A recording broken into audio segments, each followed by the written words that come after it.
I do not want to make this video. I have been dreading making this video for the longest time, but I think I have to. I have to make it.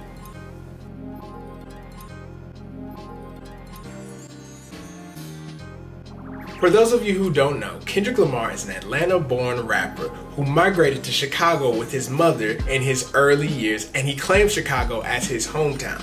He first came to prominence as a producer on the Rockefeller Records label, but he soon gained traction as a rapper after his first album, The College Dropout. Since then, he has... God. Y'all know who Kendrick Lamar is. Y'all know who Kendrick Lamar is. I don't need to tell y'all who Kendrick Lamar is. Whatever. Let's move on. The Heart Part 5. I didn't get the chance to make a video about The Heart Part 5, and I really don't have much to add. People have analyzed that song to death. It's hilarious. The amount of meaning they found in that song or they put on to that song. It's a great song. It's one of his best. I think it's the best The Heart freestyle or whatever they are that he's ever made. It really got me excited for the album. I was like, if this is the first single, the album is going to literally be the greatest album of all time, because that is such a good song. It is a masterpiece. It ascends beyond, you know, like rap music, you know, into something more ethereal, into something, you know, that's enough of that. That's enough. Kendrick has had his, you know, sucked enough on that song, and you know what? I'ma stop. Let's move on. One thing about Kendrick Lamar, he knows how to open an album. Every album opening, absolutely amazing. Every single one of them. He knows how to get you excited for an album with the first track. Whether it be a skit or a song, it's always gonna be an event. Kendrick Lamar album openers, and I think United in Grief is a good album opener. It's not his best, but it's really good. It really got me excited for the album. In all honesty, I was just, I wouldn't say, I don't know if I'd say I didn't like it or I thought it was trash. I was like, I don't know about the sound. And then as, you know, time progressed, now I listened to the song a couple more times, I found myself just randomly being like, you ugly as fuck. Like, just randomly. It gets in your head. It's a real earworm.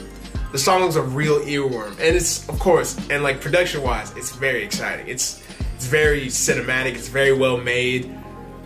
But I don't know if I'm gonna like come back to it a lot. When I first heard this beat, when it first came on, I was like, oh my God, he's about to murder this. He is about to murder this beat. This beat goes so hard. I love this beat. And he starts rapping. The first few bars, he's going in, he's rapping. And then he starts the freeform poetry.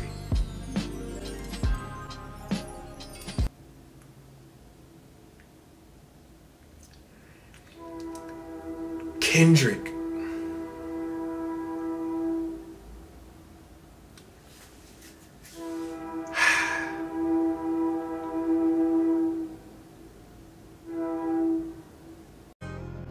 Kind of feels like a weaker version of All the Stars, but it's a nice vibe. You can play it in the background at a party, but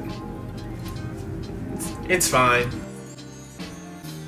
I wanted this song to be awesome. I wanted it to be great. I wanted it to be the greatest song of all time. Sampha and Kendrick, that's what I expect. I expect the greatest song of all time.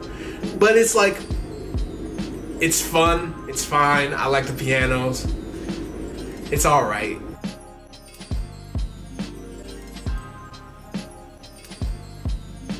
We'll talk about Kodak later.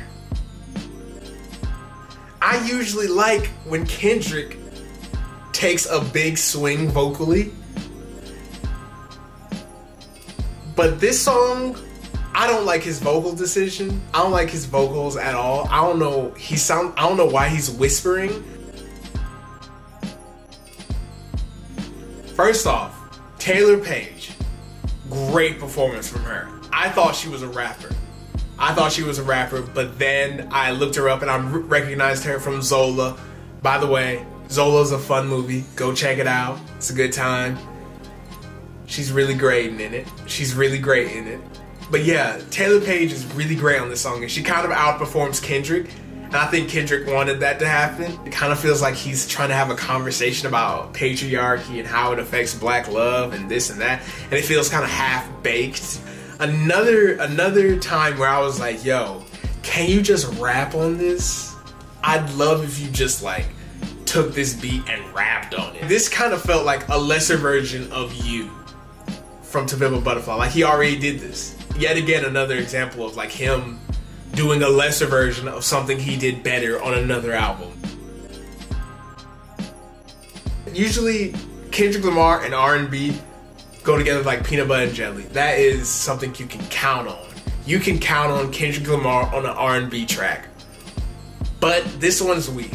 This is a very weak, just very boring, very uninspired cut. You know, I don't like this song. And the Ghostface Killah verse, like, it doesn't save it.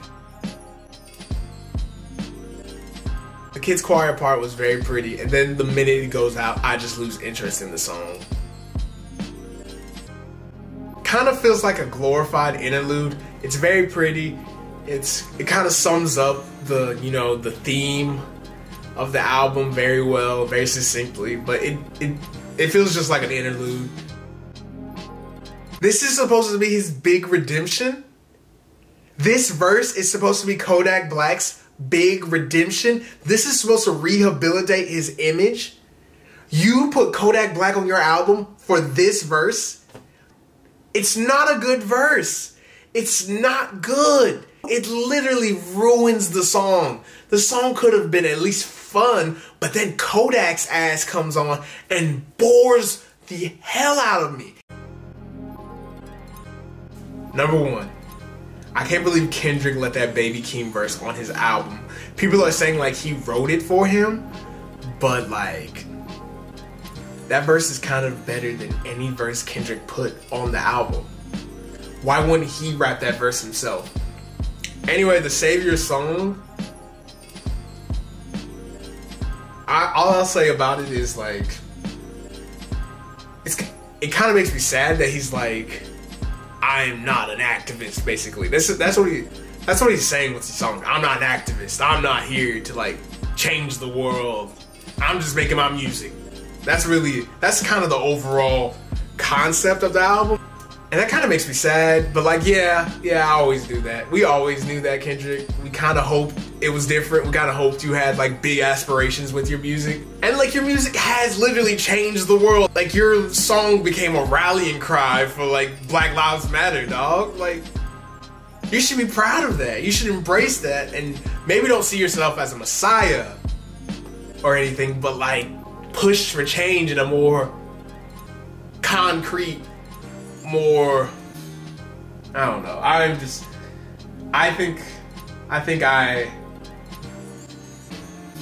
always do in the back of my heart, Kendrick Lamar is not woke, but this song and this album is kind of proof of that.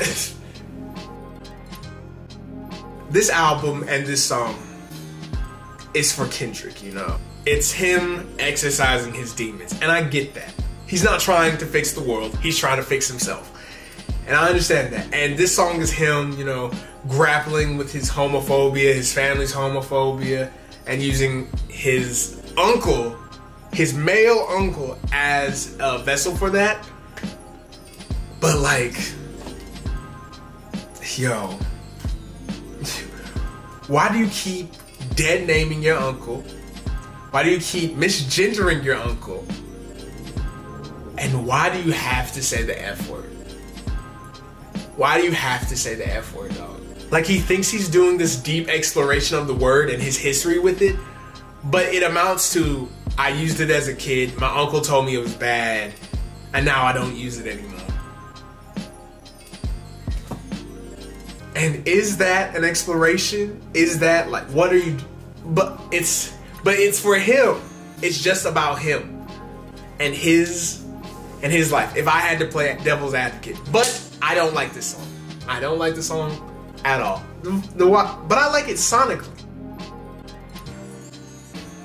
The song's alright. The Pharrell production is really cool, but Kendrick does too much. Again, he keeps doing too much, and I like when he does too much on other albums. That's the thing. I like when he's really extra. But you know, it's just not hitting with this album. You know those movies where, there's movies where they're like, yeah, they're really good, but I'm never gonna watch that again. That was too much. This was one of those songs. I don't know if I'm gonna ever be able to listen to the song again. I hope Kendrick really exercised his demons with this one, because he laid it out. He really laid it out. He really was like, y'all gonna know me with this song, and I applaud him for that. That's exciting. I'm not gonna ever listen to this song again. It's quite good. I'm not gonna listen to it ever again. He didn't want to end on Mother I Sober. He wanted to end on a more victorious note. And I don't know, maybe you ended after Mother I Sober. Why does it have to end positively? But yeah, I hope this album gave Kendrick a moment of peace, a moment of respite, and I hope this was therapy for him. I hope he does a little more reading, and I hope he stops putting Kodak Black on albums. I just hope he's a little happier, you know, because you're one of my heroes, Kendrick. I like you a lot, and I want to hear more music from you, and I'm excited to hear what you do next. I hope it's better than this album.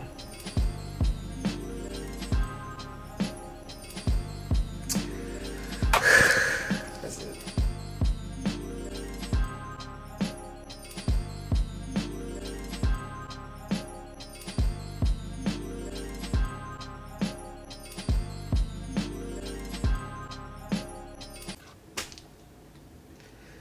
Editing this is going to be an absolute nightmare.